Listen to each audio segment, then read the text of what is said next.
생명을 주시고 또 풍성하게 주시는 우리 좋으신 주님의 이름으로 축복합니다. 이제 어느덧 마무리해야 할 시간이 되었네요. 뉴룩으로 거의 1년 동안 영상을 통해서 여러분을 만났는데 오늘 일단 마무리하는 시간을 가지도록 하겠습니다. 그동안에 이 십자가 복음의 길에 함께 동행해 주신 여러분들을 참으로 고맙게 생각하고 특별히 또 이 영상을 제작하느라고 수고한 여러 청년들과 또 자막 또 편집 여러 가지 이렇게 영상 제작에 함께 힘을 써주신 여러 형제들에게 또 자매들에게 감사한 마음을 전합니다. 오늘은 마무리 시간으로서 어떻게 보면 우리 기독교 복음의 가장 핵심적인 부분을 한 번 더 이렇게 다루고 이번 시간을 마치고자 합니다. 이 땅에 예수님께서 오셨고 또 십자가에 그 고통을 당하시고 죽으심을 당하시고 또 부활하시고 승천하셨는데 예수님이 왜 이 땅에 오셨고 그리고 십자가에 왜 돌아가셔야만 했는가? 바로 우리를 죄와 죽음과 흑암에서 자유하게 하기 위해서 그런 희생을 치르신 것이죠.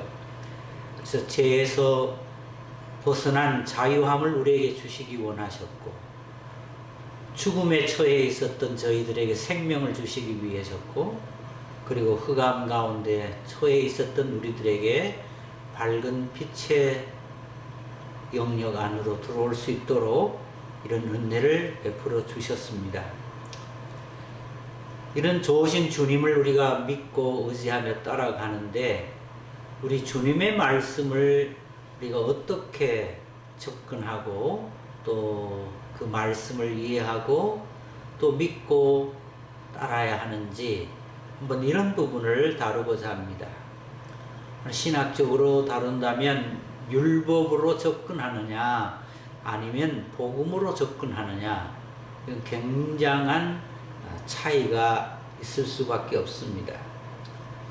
바리새인들이 주님의 말씀 하나님의 말씀을 바로 율법적인 차원으로만 접근하였기 때문에 그들은 종교인이었지만 예수님에게 심하게 책망을 받게 되었었죠. 하나님의 말씀을 받을 때에 단순히 규례와 법도와 율례 이런 차원으로 접근을 하게 되면 우리 역시 주님으로부터 책망을 받을 거예요. 그런데 우리 인간들의 습성은 하나님의 말씀을 받을 때 그 말씀을 지켜야 된다는 이런 마음과 태도를 가지고 이 말씀을 듣고 접근하게 되는 경우가 많습니다.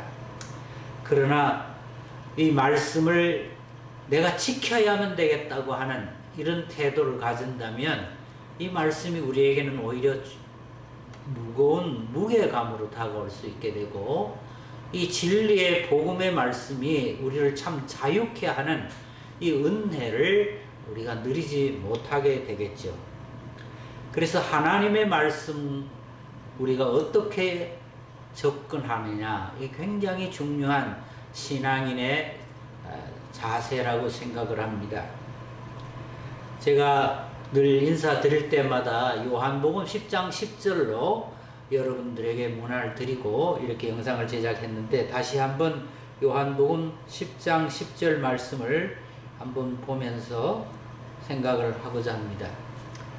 요한복음 10장 10절 도둑이 오는 것은 도적질하고 죽이고 멸망시키려는 것뿐이요 내가 온 것은 양으로 생명을 얻게 하고 더 풍성히 얻게 하려는 것이라.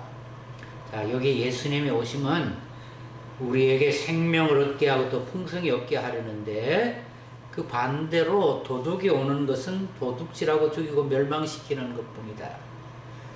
이것은 어떤 다른 사람에 대한 얘기가 아니라고 생각합니다. 도둑이 오는 것은, 즉 내가 말씀을 도둑질할 수 있다는 거예요. 이 말씀을 제대로 접근하지 못하고 내 목적으로 삼아서 나를 기쁘게 하려고 하는, 나의 소유로 삼으려고 하는 이런 도둑질할 수 있다는 거죠. 즉 다른 말로 하면은 이 말씀을 내가 지킴으로 말미암아서 내가 하나님 앞에 기쁘이 여김을 받는 존재가 되고 나는 신앙생활을 잘하는 자가 되어야 될 거야. 이게 말씀을 도둑질하는 거라고 우리는 이해할 수 있습니다. 말씀을 내가 지키어서, 말씀을 내가 소유하여서 내가 더 기쁨을 참 얻는 존재가 되려고 하는, 이 전부 나 중심이 거기에 들어가 있는 것이죠. 그런데 모든 인간들의 습성은 이 하나님의 말씀을 우선 먼저 지키려고 하는 그런 태도와 자세로 접근하는 경향이 많습니다. 저 역시 그랬고요. 이렇게 되면 우리가 하나님의 말씀을 제대로 알아듣지를 못하는 것이죠. 인간이 태생적으로 가지고 있는 고질적인 아주 끈질긴 습관이 있습니다.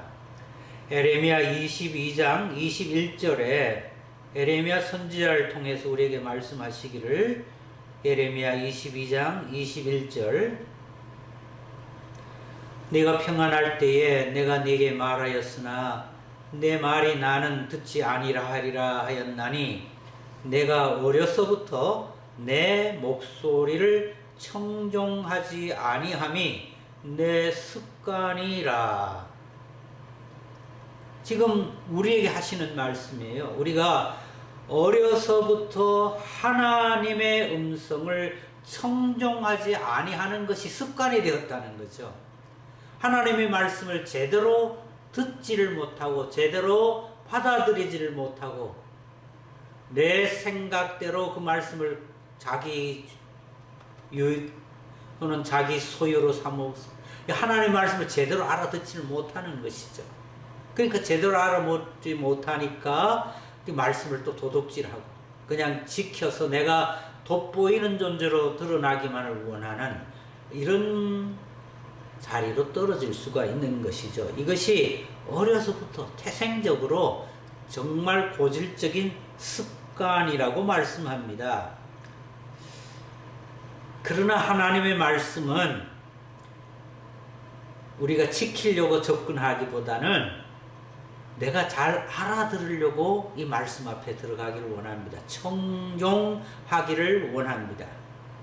하나님의 말씀이 우리에게 법으로만 다가온다면 우리는 하나님의 말씀을 제대로 알아듣지 못하는 거예요. 율법 아래 아직도 갇혀서 사는 것이죠.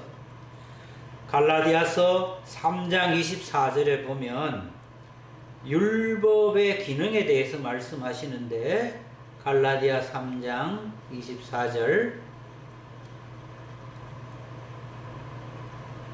이같이 율법이 우리를 그리스도께로 인도하는 초등교사가 되어 우리로 하여금 믿음으로 말미암아 의롭다함을 얻게 하려 함이라.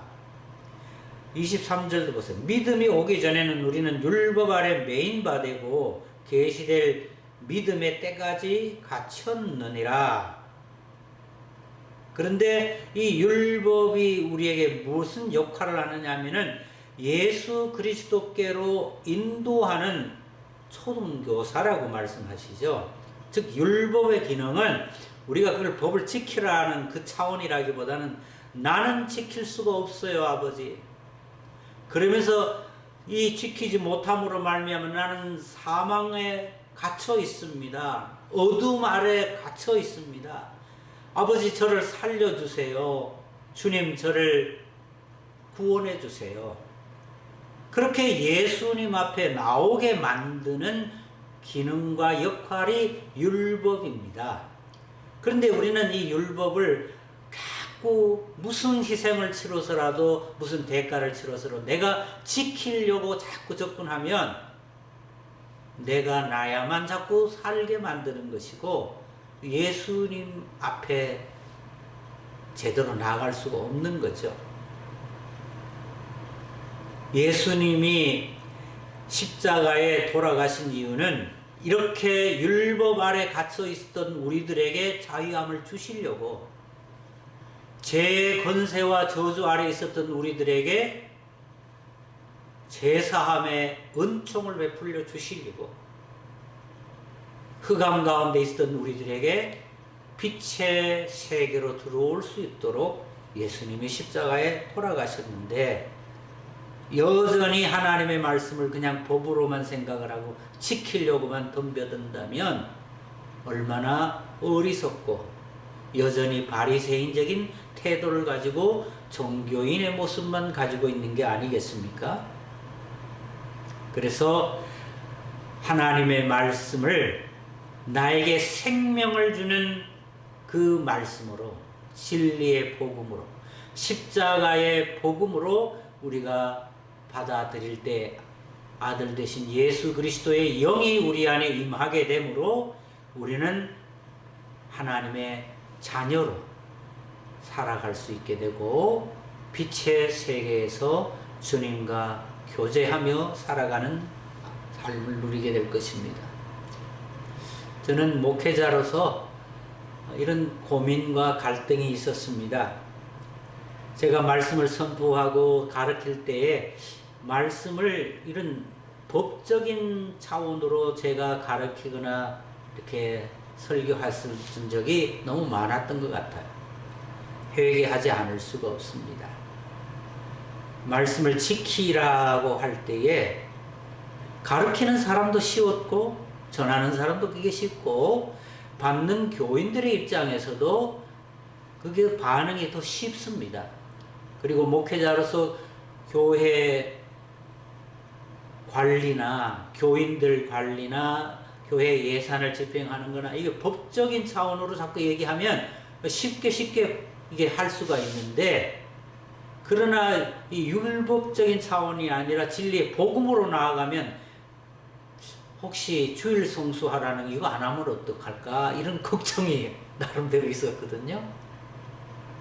그런데 예수님의 진리의 복음은 우리를 자유하게 함으로써, 그리고 그리스도의 영이 내 안에 임하게 되므로 영이신 말씀이 내 안에 계시기 때문에 정말 자유함과 기뻐함과 감사함으로 하나님의 말씀을 청종하는 그런 아름다운 하나님의 자녀로서의 믿음의 삶을 살아가게 될 줄로 믿습니다.